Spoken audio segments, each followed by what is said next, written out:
ಸಂದರ್ಭದಲ್ಲಿ ಅಮೃತ ಪುಣ್ಯ ಸ್ನಾನದಲ್ಲಿ ಕಾಲು ತುಳಿತ ಉಂಟಾಗಿದೆ. ಅನೇಕ ಮಂದಿ ಸಾವಿಗೀಡಾಗಿದ್ದಾರೆ ಮತ್ತು ಅನೇಕ ಮಂದಿ ಗಾಯಗೊಂಡಿದ್ದಾರೆ.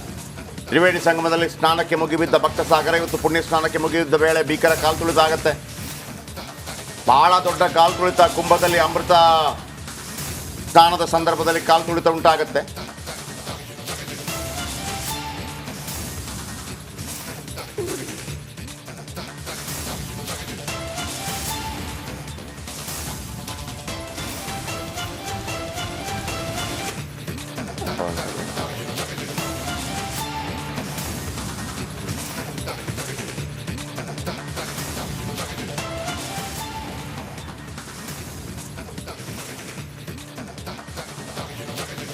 ಒಂದೇ ಕಡೆಯಿಂದ 5 ಕೋಟಿ ಜನ ಒಂದೇ ಕಡೆ ಸೇರಿದ್ರಂತೆ. ಕಾಲು ತುಳಿತ ಉಂಟಾಗಿದೆ. ಅನೇಕರು ಪ್ರಾಣ ತೆತ್ತಿದ್ದಾರೆ ಮತ್ತು ಕಾಲು ತುಳಿತದಲ್ಲಿ ಅನೇಕರು ಗಾಯಗೊಂಡಿದ್ದಾರೆ ಅನ್ನುವಂಥ ಸುದ್ದಿ ಬರ್ತಾ ಇದೆ. ಇವತ್ತು ಅಮೃತ ಸ್ನಾನ, ಮೌನಿ ಅಮಾವಾಸ್ಯೆ, ಅಮೃತ ಸ್ನಾನ. ಲಕ್ಷೋಪಲಕ್ಷ ಅಲ್ಲ, ಕೋಟ್ಯಾಂತರ ಮಂದಿ. ನಾವು ಹೇಳ್ತಾ ಇದ್ವಿ 40 ಕೋಟಿ ಜನ ಒಟ್ಟಾರೆಯಾಗಿ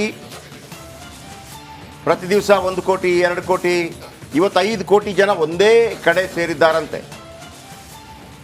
ಈಗ ನೀವು ನೋಡ್ತಾ ಇರೋದು ನೇರ ದೃಶ್ಯಾವಳಿ. ಕಳೆದ ಬಾರಿ ಇದೇ ತರ ಕುಂಭ ಆದಾಗ, ಬಟ್ ಅದು ಪೂರ್ಣ ಕುಂಭ ಅಲ್ಲ, ಸರ್ಕಾರ ಸಕಲ ವ್ಯವಸ್ಥೆಗಳನ್ನು ಮಾಡಿತ್ತು. ಕಳೆದ ಬಾರಿ ನಾವು ಇದೇ ಹೊತ್ತಿಗೆ ಅಯೋಧ್ಯೆಯಲ್ಲಿದ್ವಿ. ಆದ್ರೆ ಅಯೋಧ್ಯೆ ಇಷ್ಟು ವ್ಯಾಪ್ತಿ ಇಲ್ಲ, ಇದು ಕಿಲೋಮೀಟರ್ ಗಟ್ಟಲೆ ಇದೆ. ಅಯೋಧ್ಯೆಯಲ್ಲಿ ನಮಗೇನು, ಒಂದು ರಾಮ ಮಂದಿರ, ಇನ್ನೊಂದು ಹನುಮಾನ್ ಗಡಿ, ಇನ್ನೊಂದು ಲತಾ ಮಂಗೇಶ್ಕರ್ ಚೌಕ್, ಸರಯೂ ಘಾಟ್. ಒಂದೇ ರೋಡಲ್ಲಿ ಸಾಧಾರಣವಾಗಿ ಒಂದು 2-3 ಕಿಲೋಮೀಟರ್ ಆಗೋಗ್ಬಿಡ್ತದೆ. ಇದು ಹಾಗಲ್ಲ, ಇದು ಕಳೆದೋಗ್ಬಿಡ್ತಾರೆ ಹೋದ್ರೆ. ನಿಮಗೆ ಮೊದಲೆಲ್ಲ ಗೊತ್ತಿರಬಹುದು, ಕುಂಭಮೇಳ ಹಿಂದಿ ಪಿಕ್ಚರ್ಗಳಲ್ಲಿ ಅಣ್ಣ ತಮ್ಮಂದಿರು ಬೇರೆ ಬೇರೆ ಆಗಿರ್ತಾರೆ, ಕುಂಭಮೇಳದಲ್ಲಿ ಬೇರೆ ಆದರು ಅಂತೇಳಿ. ಅಂದರೆ ಹೋದ್ರೆ ಹೋಯ್ತು ಅಂತ, ಎಲ್ಲಿಗೆ ಹೋದ್ರು ಅಂತ ಯಾರು ಗೊತ್ತಿಲ್ಲ ಅಂತೇಳಿ ಇಂಥ ಘಟನಾವಳಿ ನಡೆದಿದೆ. ನರೇಂದ್ರ ಮೋದಿ ಮತ್ತು ಅಮಿತ್ ಶಾ ಯೋಗಿ ಆದಿತ್ಯನಾಥ್ ಅವ್ರ ಜೊತೆ ಮಾತನಾಡಿದ್ದಾರೆ. ಮತ್ತೊಂದು ಬ್ರೇಕಿಂಗ್ ನ್ಯೂಸ್ ಬರ್ತಾ ಇದೆ, ತಗೊಳ್ಳಿ. ಸಿಎಂ ಯೋಗಿ ಆದಿತ್ಯನಾಥ್ ಜೊತೆಗೆ ಸ್ವತಃ ಪ್ರಧಾನಿ ನರೇಂದ್ರ ಮೋದಿ ಅವರು ಚರ್ಚೆ ಮಾಡಿದ್ದಾರೆ ಫೋನ್ ಕರೆಯ ಮೂಲಕ. ಘಟನೆಯ ಬಗ್ಗೆ ಸಂಪೂರ್ಣ ಮಾಹಿತಿಯನ್ನ ಪ್ರಧಾನಿ ನರೇಂದ್ರ ಮೋದಿ ಅವರು ಪಡೆದುಕೊಂಡಿದ್ದಾರೆ. ಯೋಗಿ ಜೊತೆ ಅಮಿತ್ ಶಾ, ರಾಜನಾಥ್ ಸಿಂಗ್ ಕೂಡ ಮಾತನಾಡಿದ್ದಾರೆ. ಕೇಂದ್ರ ಸರ್ಕಾರದಿಂದ ಸಕಲ ನೆರವು ನೀಡುವಂತಹ ಭರವಸೆಯನ್ನ ಸಿಎಂ ಯೋಗಿ ಆದಿತ್ಯನಾಥ್ ಅವರಿಗೆ ನೀಡಲಾಗಿದೆ. ಸೇನಾ ಸಹಾಯ ಮಾಡ್ತೀವಿ ಅನ್ನುವಂತಹ ಭರವಸೆಯನ್ನ ಸ್ವತಃ ರಾಜನಾಥ್ ಸಿಂಗ್ ಅವರು ಕೊಟ್ಟಿದ್ದಾರೆ. ಸೇನಾ ಸಹಾಯ ಅಂತಂದ್ರೆ ನಂಗೆ ಬಹಳ ಖುಷಿ ಆಯ್ತು. ಈ ಕೇರಳ ವಯನಾಡಲ್ಲಿ ಸೇನೆ ಬರುತ್ತೆ, ಅದಕ್ಕೆ ಬೇಕಿರುವಂತ ವ್ಯವಸ್ಥೆಗಳನ್ನು ಮಾಡುತ್ತೆ ಎಲ್ಲವೂ ಕೂಡ. ಅದು very good decision I think ಬಂತು ಅಂತ ಅನ್ಸುತ್ತೆ. ಅದಕ್ಕೆ ಬೇಕಿರುವಂತ ವ್ಯವಸ್ಥೆ, ಸೇನೆಯನ್ನ ತಕ್ಷಣವೇ ನಿಯೋಜಿಸಲಾಗಿದೆ. ರಕ್ಷಣಾ ಸಚಿವ ರಾಜನಾಥ್ ಸಿಂಗ್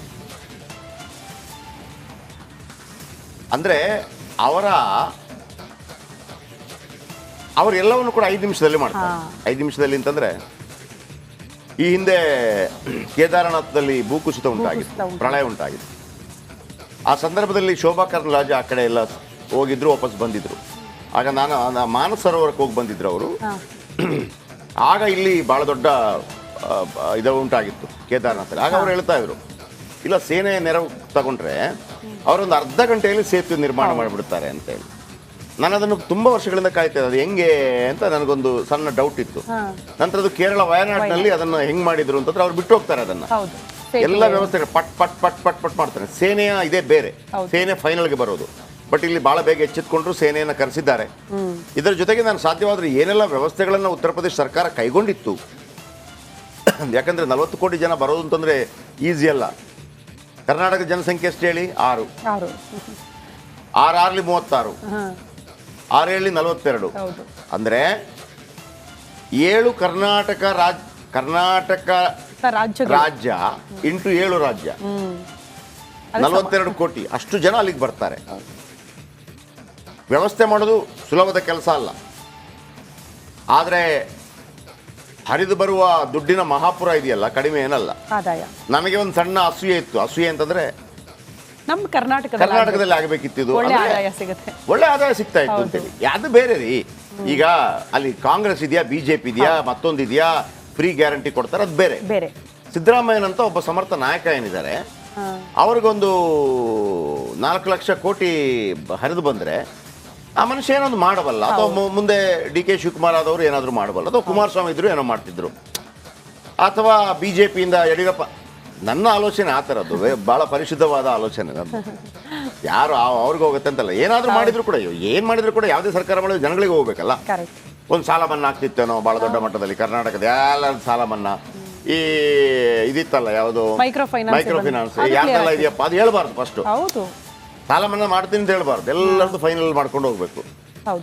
ನೀವು ಇಷ್ಟು ಕಟ್ಟಿ ಲೀಸ್ಟ್ ಒಂದೇ ಸಲಕ್ಕೆ ಇಷ್ಟು ಮಾಡ್ತೀವಪ್ಪ ಅಂತ ಮಾಡ್ಬಿಡ್ಬೇಕು. ಹಂಗೆಲ್ಲ ಮಾಡ್ಬೋದು. 4 ಲಕ್ಷ ಕೋಟಿ ಒಂದು ಬಜೆಟ್ನ ದುಡ್ಡು ಬರ್ತಾ ಇತ್ತು. ಇಲ್ಲಿ ಇಷ್ಟು ಜನರನ್ನು ಸಂಭಾಳಿಸೋದಿದೆಯಲ್ಲ, ಅದು 40 ಕೋಟಿ ಜನ ರೀ, 40 ಕೋಟಿ ಜನ. ಆದರೆ ಸಮ್ಟೈಮ್ಸ್ ಏನಾಗುತ್ತೆ, ಹೆಚ್ಚು ಕಡಿಮೆ ಆಗುತ್ತೆ. ಇದಕ್ಕಿಂತ ಜಾಸ್ತಿ ಆಗದೆ ಇರಲಿ. ನಮಗೆ ಬೇಸರ ಇದೆ, ದುಃಖ ಇದೆ, ಈ ಥರ ಆಗಬಾರ್ದಾಗಿತ್ತು. ಆದರೂ 5-6 ಕೋಟಿ ಜನಸಂಖ್ಯೆ ಒಂದೇ ಕಡೆ ಸೇರಿದಂಥ ಜಾಗದಲ್ಲಿ ಒಂದು ಸ್ನಾನಕ್ಕಾಗಿ ಈ ಥರ ಒಂದು ಕಾಲು ತುಳಿತ ಉಂಟಾಗಿದೆ. ಕೆಲವರು ತೀರ್ಕೊಂಡಿದ್ದಾರೆ ಅನ್ನೋಂಥ ಮಾಹಿತಿ ಬರ್ತಾ ಇದೆ. ಖಚಿತವಾಗಿ ಬಂದಾಗ ಹೇಳ್ತೀನಿ ನಾನು. ಹಲವರು ಗಾಯಗೊಂಡಿದ್ದಾರೆ, ಆಸ್ಪತ್ರೆಗೆ ಸೇರಿಸಲಾಗಿದೆ. ಮತ್ತೊಂದು ಅಪ್ಡೇಟ್ ಸಿಗ್ತಾ ಇದೆ ಇದೇ ವಿಚಾರಕ್ಕೆ ಸಂಬಂಧಪಟ್ಟಂತೆ. ಅಂದ್ರೆ ಕಾಲ್ ತುಳಿತ ಆಯ್ತಲ್ಲ, ದುರಂತದ ಹಿನ್ನೆಲೆ ಸಿಎಂ ಯೋಗಿ ಆದಿತ್ಯನಾಥ್ ಅವರೊಂದು ತುರ್ತು ಸಭೆ ನಡೆಸಲಿಕ್ಕಿದ್ದಾರೆ ಅನ್ನೋದ್ರ ಡೀಟೇಲ್ ಸಿಗ್ತಾ ಇದೆ. ಹಿರಿಯ ಅಧಿಕಾರಿಗಳ ಜೊತೆ ಯುಪಿ ಸಿಎಂ ಯೋಗಿ ಆದಿತ್ಯನಾಥ್ ತುರ್ತು ಸಭೆಯನ್ನ ಕೂಡ ಮಾಡ್ತಾರೆ. ಹಿರಿಯ ಅಧಿಕಾರಿಗಳ ಜೊತೆ ಕಾಲ್ ತುಳಿತಕ್ಕೆ ಕಾರಣ ಏನು, ಗಾಯಾಳುಗಳ ಪರಿಸ್ಥಿತಿ ಹೇಗಿದೆ, ಮುಂದೆ ಕೈಗೊಳ್ಳಬೇಕಾದ ಕ್ರಮಗಳು ಹೇಗಿರಬೇಕು ಅನ್ನೋದರ ಬಗ್ಗೆ ಈ ತುರ್ತು ಸಭೆಯಲ್ಲಿ ಚರ್ಚೆ ಮಾಡ್ತಾರೆ ಸಿಎಂ ಯೋಗಿ ಆದಿತ್ಯನಾಥ್. ಸಹಜವಾಗಿ ಈ ರೀತಿ ಬೆಳವಣಿಗೆಗಳಾಗುತ್ತೆ. ಇಂಥ ಅವಘಡಗಳಾದಾಗ ಒಂದು ಸರ್ಕಾರ ಮಾಡುವಂತಹ ಮೊದಲ ಕೆಲಸ ತುರ್ತು ಸಭೆ. ಕಾರಣ ಅಲ್ಲಿನ ವಾಸ್ತವ ಪರಿಸ್ಥಿತಿ ಅಧಿಕಾರಿಗಳಿಂದ ಪಡೆದುಕೊಳ್ತಾರೆ ಸಿಎಂ. ಆ ನಂತರ ಕೈಗೊಳ್ಳಬೇಕಾದಂತಹ ಕ್ರಮಗಳ ಬಗ್ಗೆ ಸೂಚನೆ ನೀಡಲಾಗುತ್ತೆ. ರಂಜಿತ್ ಶಿರಿಯಾರ್ ನಿರಂತರವಾಗಿ ಅಲ್ಲಿಂದ ವರದಿ ಮಾಡ್ತಾನೆ ಇದ್ದಾರೆ. ರಂಜಿತ್ ಶಿರಿಯಾರ್, ಈಗ ನೀವು ಎಲ್ಲಿದ್ದೀರಿ?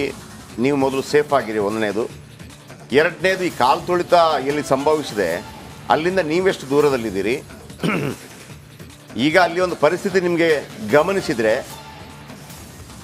ಎಲ್ಲರಿಗಿದು ಸುದ್ದಿ ಗೊತ್ತಾಯ್ತಾ? ಆತಂಕ ಏನಾದರೂ ಇದೆಯಾ? ಐ ಥಿಂಕ್ ಹಂಗಾಗಿರ್ಲಿಕ್ಕಿಲ್ಲ ಅಂತ ಅಂದ್ಕೊಂಡಿದ್ದೀನಿ ನಾನು. ಏನಾದರೂ ಫಾಸ್ಟ್ ಮೂವಿಂಗ್ ಏನಾದರೂ ಕಾಣ್ತಾ ಇದೆಯಾ ನಿಮಗೆ ಈ ಕ್ಷಣದಿಂದ? ಅಲ್ಲಿಂದ ನೀವು ರಿಪೋರ್ಟ್ ಮಾಡೋದಿದ್ರೆ ಕ್ಯಾಮರಾಮ್ಯಾನ್ಗೂ ಹೇಳಿ ನಮಗೆ ಸ್ವಲ್ಪ ವೈಡ್ ಆಗಿ ತೋರಿಸೋಕ್ಕೆಲ್ಲ. Over to you Ranjith Shiriyar. Jayaprakash ಶೆಟ್ರೆ, ನಾನೀಗ